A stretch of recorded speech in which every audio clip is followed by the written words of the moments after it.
Bom dia, meus amigos, tudo bem? Mais uma vez, é um prazer estar aqui com vocês num novo projeto, né, no GTV.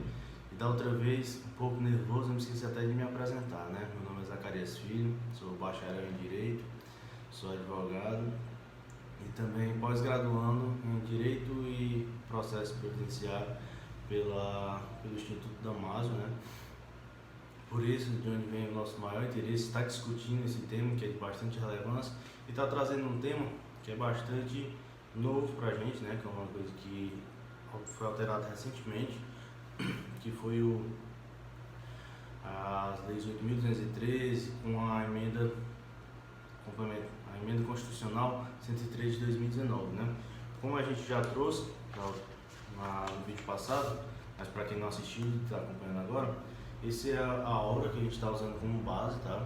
Que é Estudos Aprofundados sobre a Reforma da Previdência, que ele é um livro de coordenação do Dr. Ivan Kessman e do professor Frederico Amado. É um livro excelente para quem está iniciando nessa área e está querendo já entrar já muito ciente das reformas que foram feitas, de como era anteriormente, de como está sendo feito agora, porque por muitas vezes, se você for atuar como advogado nessa área, você pode encontrar clientes que têm direitos referentes antes da reforma, né? Que implementaram todos os requisitos de algum benefício antes da reforma. E para isso você precisa saber como é que é feito o cálculo, como é que é feito o cálculo da renda mensal, como é que é feita a questão da média do salário de contribuição. E tudo isso é importante saber antes e pós-reforma, né? Bom, como a gente já tinha vindo no capítulo anterior, que a gente fez a introdução e fez o capítulo 1, conforme prometido, hoje a gente vai usar como base o capítulo 2 desta obra, né?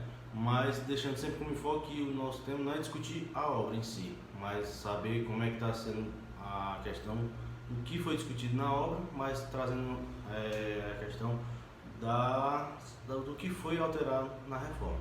O capítulo 2 da obra, ele trata que é o tema do segundo capítulo, que é a renda mensal dos benefícios previdenciários à luz da emenda 103 de 2019. Ele começa fazendo uma diferença entre o RPPS, que é o Regime Próprio de Previdência Social, e o RGPS, que é o Regime Geral de Previdência Social. Em primeiro momento, ele faz uma diferença que antes o cálculo feito para o RPPS era feito no artigo 28 e 29 da Lei 8.213. Quer dizer, que a questão como era feito o cálculo antigamente, antes da reforma, era 80% da média do salário de contribuição. O que é que diz esse 80%? Era excluído 20% dos menores salários de contribuição, isso para efeito do cálculo da média de salário de contribuição. Isso era feito a partir do artigo 28 e 29 da Lei 8.213. Isso era tanto para o RGPS como para o RPPS. Quase todos os benefícios entravam nessa matéria de cálculo. O que é que não entrava? O salário família e o salário maternidade, que eram feitos cálculos de forma diferente, certo? E também não trata nesse segundo capítulo como é que é feito o cálculo do salário maternidade, porque não é o tema do capítulo, mas posteriormente a gente pode estar abordando como é que é feito o cálculo desses dois benefícios. O item 2 desse capítulo 2, ele trata sobre a renda mensal da aposentadoria na RPPS dos servidores federais. O que é a regra após a reforma? Que a média aritmética simples de 100% salário contributivo desde julho de 94, com acréscimo de 2% para cada ano que ultrapassar 20 anos. O que quer dizer isso? Que agora, antes era excluído 20% dos menores salários de contribuição, né? Correto? Agora, como é que é feito? Eles pegam 100% de todo o período contributivo, desde julho de 94, que era do plano real, calcula tudo e divide fazendo uma média aritmética simples. Deste resultado, ele vai ter ali a média do salário de contribuição. O que é que vai ser feito ainda? Vai ser feito o corte de coeficiente sobre o salário de contribuição. O que é esse coeficiente? Eles cortam 60%, no caso a pessoa tem um salário Tipo, a pessoa contribuiu desde julho de 94, eles calculam todos os salários e tiram a média. Após isso, vem a aplicação do coeficiente. O que é esse coeficiente após a reforma? É a aplicação de 60% para em cima do salário de contribuição. Desses 60%, a cada ano que ultrapassar 20 anos, por exemplo, a pessoa trabalhou 25 anos como servidor público federal. Nesse momento, então, ele vai ter 20%, no caso, desculpa, 20 anos. O que passou? 5 anos passaram de 20 anos, então é 5 vezes 2%.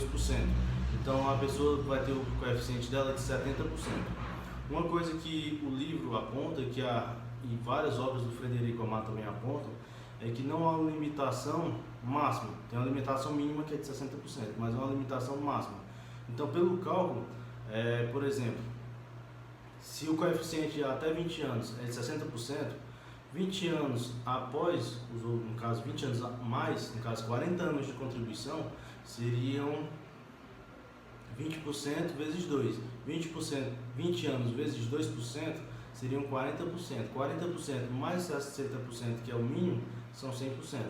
Mas, por exemplo, uma pessoa que trabalhou 41 anos aumenta mais um ano a mais dos 40, ficam 102%. Então, o salário de benefício dele vai ser aplicado o coeficiente de 102%, quer dizer, vai aumentar o salário de benefício daquele sujeito que requeriu a aposentadoria como servidor público federal. Isso, nesse momento, ele trata só do servidor público federal, certo? Outro ponto importantíssimo que ele elenca nessa segunda parte do segundo capítulo, que é que poderão ser excluídas da média as contribuições que diminuem o valor de benefício. O que isso quer dizer?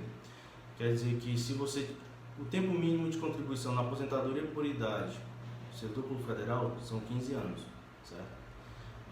No caso, se você tem 18 anos de contribuição, você pode pegar esses 3 anos acima de 15 anos, que é o mínimo para se aposentar por idade, você pode estar se aposentando, você pode estar excluindo 3 anos dos menores salários de contribuição, fazendo com que aumente a média e você consiga um salário de benefício um pouco maior. Mas desde que seja, a partir do momento que você aceita excluir, você pede que seja excluído aqueles 3 anos de menor salário de contribuição, não importando se sejam 3, podem ser 2, só um ano, pode ser 6 meses, aquele período que foi pedido para excluir, ele não pode ser usado mais para nada, nem para pedir de averbação em outros benefícios, nem qualquer outra coisa pode ser usado esse período que foi excluído. Uma vez excluído, não pode mais pedir para voltar, certo? Outro ponto importante, a aposentadoria por incapacidade permanente decorre de acidente de trabalho, doença profissional e doença do trabalho, 100% da média de todas as remunerações. O que isso quer dizer? Uma pessoa que fica incapaz para o trabalho e essa incapacidade seja decorrente de um acidente de trabalho, de uma doença profissional, quer dizer, a pessoa trabalhava numa coisa que gerava uma insalubridade, uma periculosidade, e acabou que aquele trabalho gerou aquela incapacidade. Por exemplo, a pessoa que trabalha numa mina e fazendo coleta de minério, essas coisas são trabalhos que podem gerar uma incapacidade profissional. E outra é uma doença do trabalho, né? No caso, a pessoa, professor que tem uma lesão por esforço repetitivo, ALE, é uma doença do trabalho, por conta do esforço repetitivo, escrevendo lousa, fazendo provas, fazendo correção de provas. Essas pessoas, elas têm direito a 100% da média de todas as remunerações. O que isso quer dizer? A gente tinha relatado anteriormente que tinha aquela regra dos 60% do coeficiente. Essas pessoas que são aposentadas por incapacidade decorrente desses itens, acidente de trabalho, doença profissional e a doença ocasionada pelo trabalho, elas têm direito a 100% do salário de benefício, tá bom? Uma observação importante que o autor traz, que é muito interessante, que é que a doença grave, contagiosa ou incurável não tem garantia dos proventos integrais, devendo ser feita a média supra. O que é que ele fala dessa média supra? É porque ele fala da média que ele já tinha falado anteriormente, né? Que é a média dos 60% de salário de contribuição, mais 2% a cada ano que superar a 20 anos. Certo?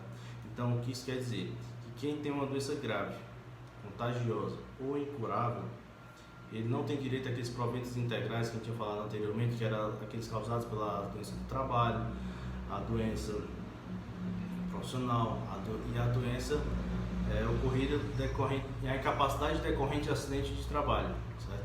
Então, desde que seja uma doença incurável, contagiosa ou doença grave, contagiosa ou incurável, ela não tem garantia aos proventos integrais, como é feito no outro item que foi relatado no vídeo, né? O item 3, nesse capítulo 2, ele fala sobre o regime geral de previdência social, que é no artigo 26 da emenda 103, né? Que ele trata que os homens vai ser 60%, né? Do caso coeficiente de 100%, sobre em cima de 100% da média do salário de contribuição, mais 2% a cada 20 anos. Tem um parêntese aí, que no caso são das mulheres, que os 2% adicionais ao coeficiente, eles são a partir de 15 anos, então é 60% a partir de 15 anos, a cada ano que sobrepor 15 anos de salário de contribuição, é mais 2% sobre esse salário de benefício, né? Como foi a mesma coisa do RPPS, no RGPS tem um mínimo coeficiente, que é 60%, mas não tem um máximo de 100%. Então, quem contribuir acima de 20 anos, no caso acima de 40 anos, o coeficiente pode sobrepor os 101, no caso 101%, né? No caso 102%, 104%, e assim vai. Também pode haver a exclusão, né? Desde que não seja mais utilizado para nada, dos menores salários de contribuição, desde que a pessoa não use mais para nenhum outro benefício. Outra situação, que no RGPS, a aposentadoria especial, que é aquela aposentadoria de 15 anos, porque nós temos a aposentadoria de 15, 20 e 25 anos.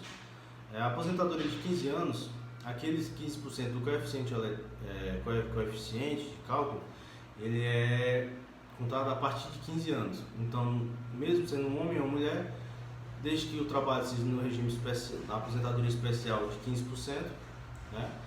No caso de 15 anos, é contado a partir de 15 anos a 16, mais 2%, 17, mais 2%, fazendo aí 64%, e assim vai, tá bom? Concluindo esse capítulo 2, que fala só sobre a renda mensal inicial, né, dos benefícios previdenciários, ele vai trazer a conclusão no sentido de que a média aumentou, a média do cálculo do salário de contribuição aumentou de 80 para 100, né? No caso, antigamente excluía os 20 menores salários diretamente, já excluía ali de pronto, né? O menor salário de contribuição. E agora é calculado 100% do período contributivo desde julho de 94, certo? E deixando aquele que a gente relatou, que é a questão da exclusão, que a pessoa pode pedir para excluir algum período, algum salário de contribuição que esteja diminuindo a média do salário de benefício, pode ser excluído desde que não seja utilizado mais para nada, e deixar aí à disposição para quem quiser fazer perguntas, tirar dúvidas, então elogios sobre o vídeo, então sugestões para o próximo vídeo, né, que a gente pode estar trazendo alguma nova obra. Então, desde já eu agradeço, muito obrigado a todos e até a próxima oportunidade, se Deus quiser.